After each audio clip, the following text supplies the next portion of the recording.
Halo semuanya, selamat datang kembali di channel Ruang Film, sebuah informasi untuk kalian penikmat konten spoiler. Oke, jadi kali ini kita akan melanjutkan pembahasan film ketiga The Planet of the Apes versi original, yaitu Escape the Planet of the Apes. Film ini dirilis tahun 1971 atau 1 tahun setelah film kedua. Buat teman-teman yang belum nonton alur film pertama atau kedua, sangat disarankan nonton terlebih dahulu supaya nggak gagal paham dengan jalan cerita di film ini. Oke, nggak pakai lama, mari kita langsung masuk aja ke pembahasan filmnya. Pada ending film kedua, Brent dan Taylor yang sedang berada di kawasan terlarang diserbu oleh pasukan bangsa kera. Kelakuan prajurit kera yang nggak ada akhlak itu memaksa Taylor menyalakan bom atom yang menghancurkan seluruh kehidupan yang ada di bumi.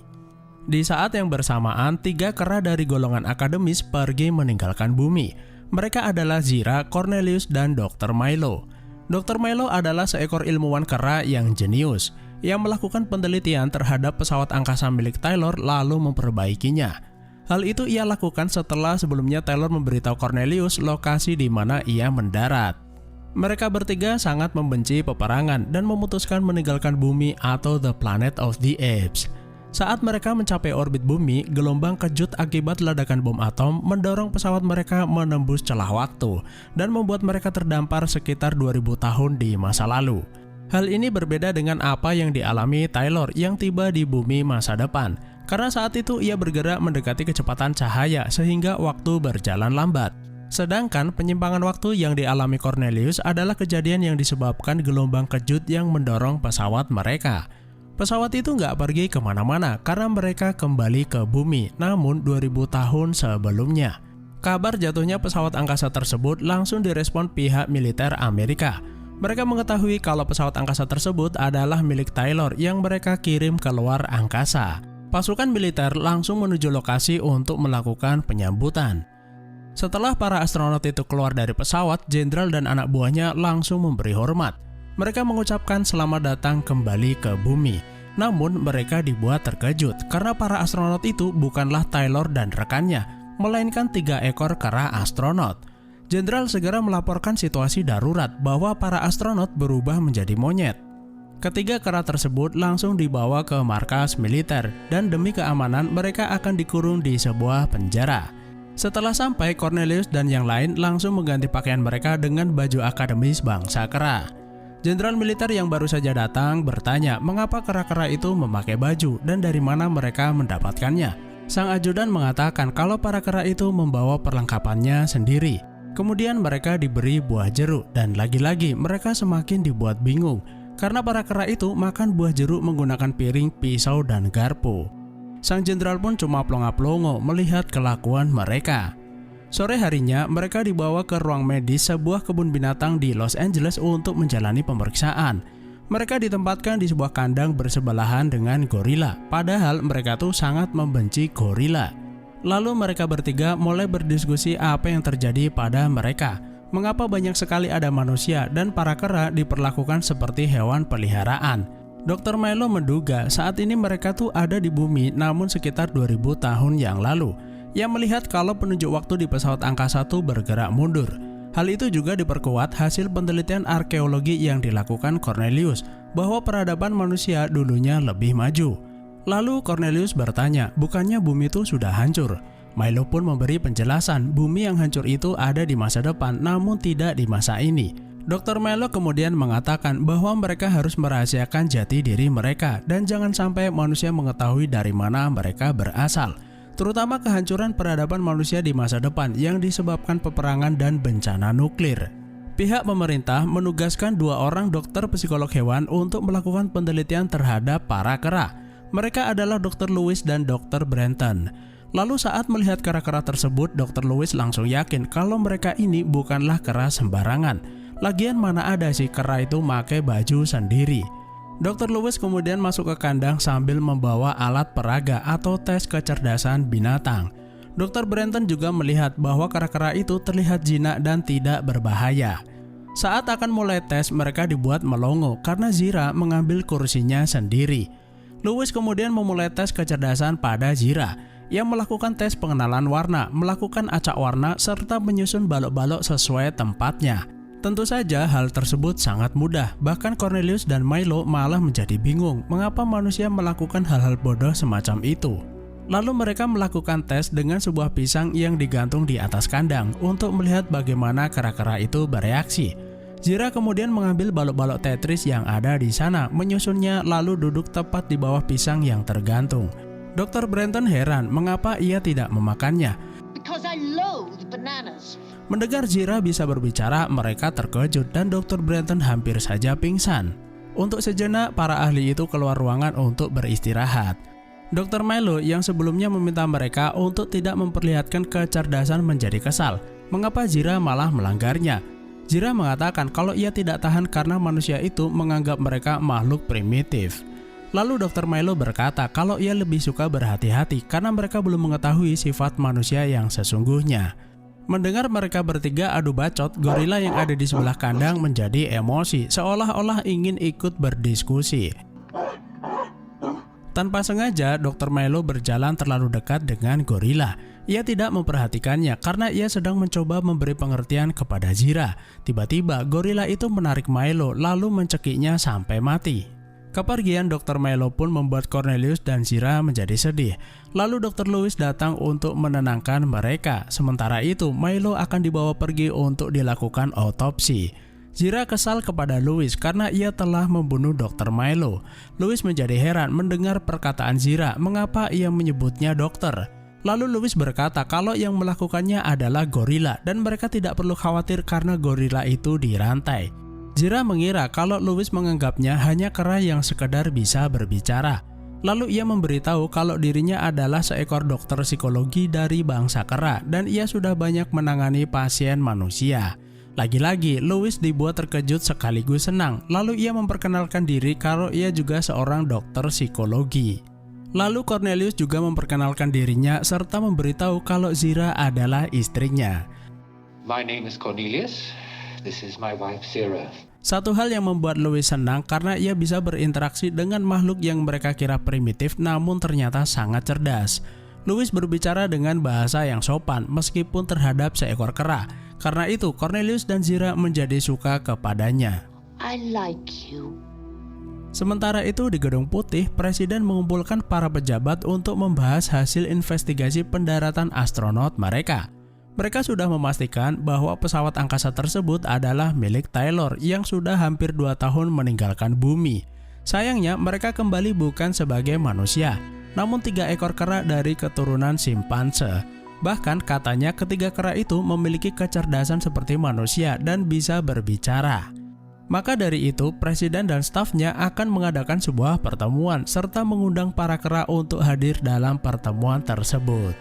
Berita pendaratan pesawat angkasa yang ditumpangi kera itu juga disiarkan ke seluruh dunia dan tentunya membuat masyarakat dunia menjadi geger. Dr. Lewis dan Brenton saat ini bertanggung jawab dan melakukan pendampingan terhadap Cornelius dan Zira.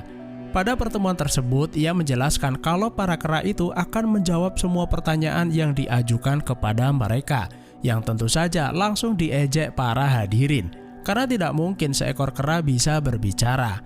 Lalu Dr. Lewis mempersilahkan mereka untuk memulai pertanyaan sebelum menilai para kera itu hewan primitif. Kemudian Kepala Staf Presiden mulai bertanya kepada kera betina, apakah ia punya nama? Zira. Zira langsung menjawab dan membuat para hadirin terkejut. Mendengar itu, Kepala Staf tidak percaya, mungkin saja ia belajar bicara seperti burung beo. Parrot. Lalu ia bertanya kepada kera satunya, apakah ia juga bisa berbicara? Cornelius berdiri lalu menjawab pertanyaannya.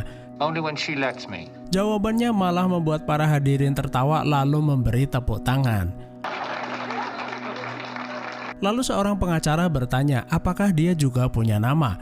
Cornelius pun menjawab disusul perkataan Zira yang mengatakan kalau ia adalah suami yang dinikahi secara hukum. Wedded? Tentu saja mereka tidak percaya.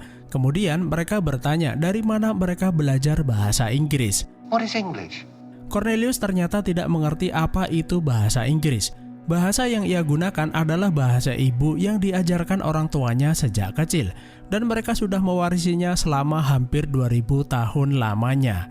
Zira menambahkan, di zamannya berasal hanya ada 2 manusia yang bisa berbicara, meskipun telah meneliti ribuan manusia. Zira hampir saja keceplosan kalau bangsa kera membedah otak manusia saat melakukan penelitian. Seorang penasehat presiden yang mendengarnya mulai curiga dengan perkataan Zira. Ia bernama Dr. Haslen yang juga merupakan seorang ilmuwan. Lalu ia bertanya dari mana mereka berasal. Cornelius menjawab, ia dan Dr. Milo hanya menemukan sebuah pesawat angkasa yang terdampar di lautan.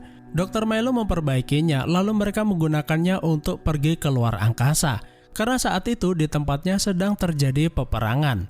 Cornelius masih mencoba merahasiakan dari mana mereka berasal untuk menjaga keselamatan mereka. Lalu kepala staf bertanya kepada Zira, mungkin ia mengetahui sesuatu. Secara terang-terangan Zira malah mengatakan kalau mereka berasal dari masa depan. We came from your future. Meskipun terdengar mustahil, namun para pejabat berpendapat hal tersebut adalah alasan paling masuk akal. Kemudian mereka bertanya mengenai peperangan yang disebutkan Cornelius sebelumnya. Para kera itu sebenarnya sedang berperang melawan siapa? Cornelius mengatakan tidak tahu karena simpanse cinta damai dan lebih suka di rumah. Sedangkan spesies yang berperang adalah dari keturunan gorila. Mereka juga ditanya apakah mengenal Taylor karena datang menggunakan pesawat mereka. Cornelius juga mengatakan kalau mereka tidak mengenalnya. Setelah itu pertemuan ditutup. Zira dan Cornelius dibawa Louis masuk ke ruangannya.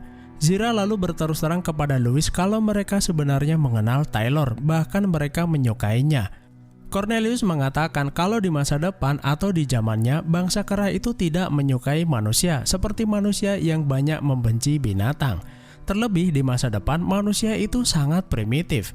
Mereka tidak yakin Taylor masih hidup karena saat mereka di angkasa mereka tuh melihat bahwa bumi hancur karena sebuah ledakan. Kemudian pada sebuah wawancara di televisi, Dr. Haslen mengatakan, pemerintah saat ini senang mengetahui ada kera yang memiliki kecerdasan serta pengetahuan setara dengan manusia. Menurut teorinya, jika memang benar para kera itu berasal dari masa depan, ada kemungkinan kejadian tersebut dikarenakan sebuah anomali yang terjadi di luar angkasa yang tidak bisa dijelaskan. Jika mereka datang menggunakan pesawat yang sama, mungkin saja astronot bumi tidak selamat di masa depan. Lalu apakah kehadiran kera-kera tersebut bisa merubah sejarah di masa depan? Seperti yang terjadi pada saat ini, bisa jadi peradaban kera di masa depan maju dikarenakan kedatangan mereka berdua. Namun terlepas dari itu semua, pemerintah tetap menyambut kedatangan mereka. Mereka akan mendapat fasilitas serta perlindungan langsung dari pemerintahan. Selain itu, mereka juga diajak berkeliling kota untuk mengenal peradaban manusia. Zira dan Cornelius pun dimanjakan dengan sangat baik. Mereka tinggal di sebuah penginapan mewah. Mereka juga melakukan interaksi pada manusia, bersosialisasi layaknya masyarakat pada umumnya. Dan dalam waktu singkat mereka menjadi populer dan kerap menghadiri acara-acara penting. Suatu ketika Cornelius diajak menonton sebuah pertandingan tinju dan tentu saja ia tidak menyukainya. Dari situlah ia mulai memahami kalau manusia pada dasarnya memang suka saling menghancurkan. Hal itu benar-benar sesuai dengan apa yang tertulis pada gulungan suci. Yea, he will murder his brother to possess his brother's land. Suatu hari Zira ditemani Dr. Haslen mengunjungi Museum Nasional. Namun tiba-tiba ia terjatuh dan ternyata saat ini Zira tuh sedang mengandung. Haslen mengantarnya pulang. Sampai di rumah Zira meminta Haslen memberinya jus anggur. Tapi minuman itu malah membuatnya mabuk dan berbicara ngelantur. Dr. Haslen memanfaatkan kondisinya untuk bertanya lebih dalam tentang dirinya dan bangsa kera. Zira mulai menceritakan rahasia yang seharusnya tidak boleh ia ceritakan. Zira mengatakan kalau ia berasal dari sekitar tahun 3978 lalu datang ke tahun 1974. Ledakan besar yang terjadi di bumi membuatnya terdampar sejauh 2000 tahun ke masa lalu. Setelah berhasil mendapat sebuah informasi penting, Haslen menemui presiden lalu memperdengarkan rekaman pembicaraan yang ia dapat dari Zira. Dari rekaman pembicaraan tersebut, mereka menyimpulkan bahwa telah terjadi kehancuran pada bumi di masa depan. Selain itu, mereka khawatir kalau kera cerdas itu memiliki keturunan. Secara perlahan mereka akan menjadi banyak lalu menguasai dunia. Tentu saja mereka tidak menginginkan hal tersebut, apalagi saat ini Zira sedang hamil dan akan melahirkan seekor kera cerdas. Presiden lalu bertanya, jika mereka membunuh Zira dan Cornelius, apakah mungkin bisa merubah masa depan, lalu membuat peradaban kera cerdas itu menghilang? Mereka berasumsi bahwa kera-kera cerdas di masa depan adalah keturunan dari Cornelius dan Zira pada masa ini, diikuti evolusi kera dari jenis lainnya. Haslund sendiri masih ragu apakah realitas di masa depan dapat dirubah jika mereka sejak dini melakukan pencegahan. Namun hal itu bisa saja terjadi, karena sebuah teori tanpa bukti ilmiah hanyalah tulisan di atas kertas. Mereka hanya bisa menebak dan berteori sesuai dengan apa yang mereka pikirkan. Haslund mengatakan tidak ada salahnya mencoba melakukan pencegahan. Jika berhasil, maka mereka akan menyelamatkan masa depan. Presiden lalu meminta Haslund untuk mencari celah agar Zira dan Cornelius bisa dianggap berbahaya. Lalu pembunuhan terhadap mereka berdua dapat dibenarkan. Sebelumnya Haslund sempat mendengar kalau Zira mengatakan sesuatu tentang pembedahan. Mengapa ia tidak mencoba menginterogasinya lebih lanjut? Keesokan harinya, mereka berdua dibawa ke kamp militer. Tentu saja untuk memenuhi undangan Dr. Haslund yang akan melakukan wawancara ulang pada mereka. Di sebuah ruangan, Zira dan Cornelius mulai diinterogasi. Mereka ditanya mengenai musnahnya peradaban manusia serta kera yang menjadi penguasa bumi. Zira tidak bisa mengelak karena mereka memiliki bukti rekaman perkataannya. Lalu Cornelius mencoba menjawab, mungkin saja kehancuran dunia akibat senjata yang dibuat manusia itu sendiri. Karena manusia adalah makhluk yang kejam dan suka menghancurkan satu sama lain. Selain itu, kera tidak membunuh sesama kera. Kemudian Haslund melanjutkan pertanyaan soal bagaimana para kera itu bisa berkembang secerdas mereka. Bangsa kera diketahui memiliki sebuah gulungan suci dan beberapa catatan sejarah yang ditulis oleh leluhur mereka. Cornelius akhirnya bisa membaca seluruh isi gulungan suci itu setelah sekian lama disembunyikan oleh Dr. Zaius. Cornelius mulai menceritakan apa yang ia pelajari. Saat itu, kondisi peradaban manusia lebih maju dan kera masih sangat primitif. Semua berawal dari sebuah wabah penyakit yang menjangkiti anjing dan kucing. Wabah penyakit tersebut dibawa oleh astronot manusia yang baru saja pulang dari angkasa. Tidak ada obat yang bisa mengobati wabah tersebut, sehingga terjadi kepunahan massal pada spesies anjing dan kucing. Sejak saat itu, manusia tidak lagi memiliki peliharaan yang bisa dibiarkan dengan bebas di dalam rumah. Sebagai gantinya, manusia menjadikan kera sebagai peliharaan. Meskipun primitif, kera dari jenis simpanse memiliki kecerdasan 20 kali lipat ketimbang anjing dan kucing. Mereka hidup berdampingan dengan manusia, bahkan di dalam rumah. Bertahun-tahun, kera menjadi lebih responsif terhadap perkataan manusia. Bahkan karena semakin pintar, manusia menjadikan kera sebagai pembantu. Mereka bisa melakukan berbagai pekerjaan rumah tangga, seperti memasak, membersihkan rumah, bahkan berbelanja. Seiring berjalannya waktu, kera-kera itu mulai dapat berpikir dan mulai menentang perintah manusia. Mereka membuat kelompok kecil yang lama-lama menjadi semakin besar. Lalu terjadi perlawanan bangsa kera terhadap manusia. Sampai akhirnya ada seekor kera bernama Aldo yang mengucapkan sebuah kata yang sering diucapkan manusia, yaitu kata tidak. He said no. There came Aldo. Hari itu adalah hari bersejarah dan mengubah segalanya, serta didokumentasikan secara penuh pada gulungan suci. Dr. Haslund mulai mengerti, jadi semua berawal dari kejadian tersebut. Lalu mereka memutar sebuah rekaman yang dikatakan Zira saat pertemuan, di mana Zira terdengar akan mengatakan sesuatu tentang pembedahan. Mereka beranggapan kalau Zira menutupi sesuatu hal yang penting. Karena itu, Dr. Haslund meminta Dr. Lewis untuk memberi Zira sebuah obat penenang yang membuatnya setengah sadar, agar saat ditanya Zira bisa berkata sejujurnya. Setelah disuntik obat, mereka mulai bertanya kepada Zira mengenai penelitian terhadap manusia yang ia lakukan. Zira berkata, para manusia dibedah kepalanya untuk mengetahui seberapa cerdas mereka. Tidak hanya itu, semua bagian tubuh manusia juga diteliti, termasuk organ tubuhnya. Ia juga berkata kalau ia mengenal Taylor, bahkan menyukainya. Pengaruh obat itu nampaknya hanya sebentar dan gak lama kemudian Zira sadar kembali. Haslund akhirnya kembali mendapatkan informasi penting yang ia butuhkan. Keesokan harinya, ia langsung memperdengarkan rekaman hasil investigasinya. Mereka menganggap bahwa apa yang dilakukan para kera cukup kejam. Sebagian dari mereka menganggap Zira tidak bersalah karena hal itu ia lakukan 2000 tahun di masa depan, bukan di masa sekarang. Namun sebuah fakta yang diceritakan Cornelius bahwa kera akan menjadi peliharaan serta menjadi cerdas tidak dapat disangkal. Mereka mulai berpikir akan resiko pengambil alihan dunia oleh para bangsa kera terhadap manusia. Maka dari itu diputuskan bahwa bayi dalam kandungan Zira tidak boleh sampai lahir. Namun Zira dan Cornelius tetap diberi hak untuk hidup. Haslen khawatir bahwa anak Zira dan Cornelius dikhawatirkan akan menjadi pemimpin mereka. Cornelius menjadi marah mendengar keputusan manusia akan melakukan aborsi pada Zira. Padahal diperkirakan seminggu lagi bayi mereka akan lahir. Lalu seseorang datang membawakan susu dan buah-buahan untuk Zira. Ia mengatakan makanan itu bagus untuk monyet kecil yang ada di dalam perutnya. Cornelius menjadi tersinggung dengan ucapannya lalu menyerangnya. Lalu Cornelius mengajak Zira untuk segera kabur keluar. Mereka mengendap-endap agar tidak ketahuan penjaga yang sedang bertugas. Untungnya dering telepon mengalihkan perhatiannya. Cornelius dan Zira pun dengan mudah keluar dari kamp militer. Lalu di semak-semak Zira merasakan sakit pada perutnya, sepertinya bayinya akan lahir. Sementara itu Dr. Lewis menelpon Brenton untuk pergi ke kamp militer menemui dirinya. Ia meminta bantuan karena pihak pemerintah ingin melakukan aborsi pada Zira. Haslen kebetulan berada di sana lalu mengajak Dr. Lewis pergi ke ruangan Cornelius. Setelah sampai di sana, mereka malah dikejutkan kabar tewasnya seorang pelayan.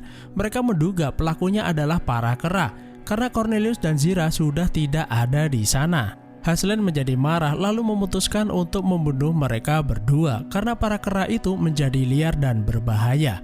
Para anggota militer langsung dikerahkan untuk mencari mereka. Di saat yang bersamaan, Cornelius melihat Dr. Brenton mendatangi kamp militer. Ia langsung menghampirinya. Brenton bertanya di mana Zira. Cornelius mengatakan sepertinya kelahiran bayinya sudah dekat dan ia sedang bersembunyi di balik semak-semak. Lalu Brenton menghubungi Lewis kalau ia menemukan Zira dan Cornelius. Ia memberitahu Lewis kalau malam itu ia akan membawa mereka ke sebuah sirkus milik sahabat mereka. Pemilik sirkus itu bernama Armando dan dengan senang hati mereka akan menjaga Zira sampai ia melahirkan. Lewis dan Brenton segera melihat kondisi Zira yang nampaknya sudah merasa kesakitan. Dan akhirnya malam itu bayi Zira lahir dengan selamat. Kebetulan saat itu Armando juga memiliki seekor simpanse yang baru saja melahirkan. Zira melahirkan bayi laki-laki, lalu Cornelius memberinya nama Milo seperti nama sahabat mereka Dr. Milo. Keesokan paginya, Dr. Haslen bertanya kepada Lewis kapan kera itu melahirkan. Haslen memang belum mengetahui kalau Zira sebenarnya sudah melahirkan. Lalu Lewis mengatakan mungkin 10 hari ke depan. Haslen juga bertanya kemana kira-kira para kera itu pergi. Anak buahnya mengatakan mungkin saja ia pergi ke tempat di mana kera lainnya berada, sesuatu yang tidak dipikirkan olehnya. Haslen langsung memerintahkan anak buahnya untuk melakukan pemeriksaan di seluruh kebun binatang dan sirkus yang ada di kota mereka. Mendengar berita tersebut, Armando mengatakan tidak ada jalan lain. Zira dan Cornelius harus segera pergi dari sana, jika tidak mereka akan dibunuh. Namun sebelum pergi, Zira meminta Armando untuk memasukkannya ke dalam kandang di mana ada seekor simpanse betina bersama bayinya. Zira mengatakan kalau ia ingin berpamitan kepadanya. Malam itu, Lewis dan Brenton hanya bisa mengantar mereka ke perbatasan kota karena jalan antar kota sudah diblokir oleh aparat setempat. Lewis memberi Cornelius sebuah peta dan memintanya pergi ke sebuah tambang minyak tua di dekat pelabuhan. Di sana banyak terdapat kapal tua dan mereka bisa bersembunyi selama seminggu, setidaknya sampai kasusnya mereda. Setelah itu, Lewis akan membawa mereka ke sebuah tempat yang nantinya bisa mereka tinggali. Selain itu, Lewis memberinya bekal serta sebuah pistol untuk berjaga-jaga. Di malam yang sama, polisi datang ke tempat Armando untuk melakukan pemeriksaan. Mereka mencurigai seekor bayi simpanse di sebuah kandang. Namun Armando mengatakan kalau bayi simpanse itu sudah didaftarkan kelahirannya setengah bulan yang lalu. Karena tidak menemukan apa yang mereka cari, petugas polisi itu segera pergi dari sana. Di tengah perjalanan, Zira merasa kelelahan lalu meminta Cornelius istirahat sejenak. Namun Cornelius memintanya untuk segera bergegas. Zira pun menurutinya, namun sayangnya tas yang ia bawa malah tertinggal di tempat tersebut. Keesokan harinya, seorang petugas lapangan menemukan tas yang dibawa Zira lalu memberitahu Dr. Haslen. Haslin menduga kalau mereka pasti bersembunyi di sekitar area tersebut, lalu memerintahkan para aparat untuk melakukan pencarian besar-besaran. Alih-alih menunggu bantuan militer datang, Haslin memutuskan untuk mengambil tindakan sendiri. Ia pergi ke tambang tua tersebut, mengambil pistolnya lalu pergi mencari mereka. Dr. Brenton yang mendengar kabar penemuan tas itu memberitahu Louis lalu memintanya pergi ke tempat di mana mereka bersembunyi. Di atas bangunan, Haslin menggunakan teropongnya untuk memantau area sekitar. Lalu di sebuah kapal tua, ia melihat Cornelius sedang asik berkeliaran. Haslin segera pergi ke sana dan akhirnya ia berhasil menemukan Zira. Haslin meminta Zira menyerahkan bayinya, jika tidak ia akan menembaknya. Bantuan pencarian juga mulai berdatangan. Zira pun berusaha kabur, namun Haslin berhasil mengejarnya. Zira tetap menolak menyerahkan bayinya, lalu Haslin menembaknya, membuat bayi itu terjatuh. Haslin langsung menembak bayi Zira karena memang sudah tugasnya. Di atas kapal, diam-diam Cornelius menembak Haslin lalu membuatnya jatuh ke laut. Para penembak jitu yang melihatnya langsung menembak Cornelius, ia pun tewas seketika lalu jatuh ke bawah. Zira yang masih hidup membuang bayinya ke laut, lalu ia menghampiri Cornelius sesaat sebelum tewas. Louis dan Brenton benar-benar tidak menyangka bahwa tragedi memilukan terjadi pada mereka. Lalu scene berganti ke sirkus milik Armando. Ia sedang membongkar sirkusnya karena akan pindah ke kota lain. Lalu ia menghampiri bayi simpanse peliharaannya yang terdengar memanggil-manggil mamanya. Dan ternyata malam itu saat berada di dalam kandang, Zira menukar bayinya dengan bayi simpanse milik Armando. Jadi yang dibawa Zira kabur itu bukanlah anaknya. Armando sendiri tidak masalah meskipun sebelumnya ia berharap bayi simpanse yang dibawa Zira itu selamat. Namun ia sudah merelakannya, setidaknya ia mendapatkan bayi simpanse cerdas keturunan Cornelius dan Zira. Armando menganggap Milo sudah mati bersama orang tuanya, lalu ia mengganti nama bayi simpanse itu dengan nama Caesar. Armando merawat Caesar sepenuh hati dan membesarkannya seperti anak sendiri, bahkan sepanjang hidupnya. Dan tentu saja petualangan Caesar dan Armando masih akan berlanjut pada film berikutnya. Di film keempat nantinya kita akan mengungkap sebuah misteri bagaimana kera-kera yang awalnya primitif menjadi cerdas. Tentunya hal tersebut akan menjadi sebuah pembahasan yang menarik. Oke, terima kasih sudah menonton, sehat selalu buat kalian dan sampai jumpa di next video.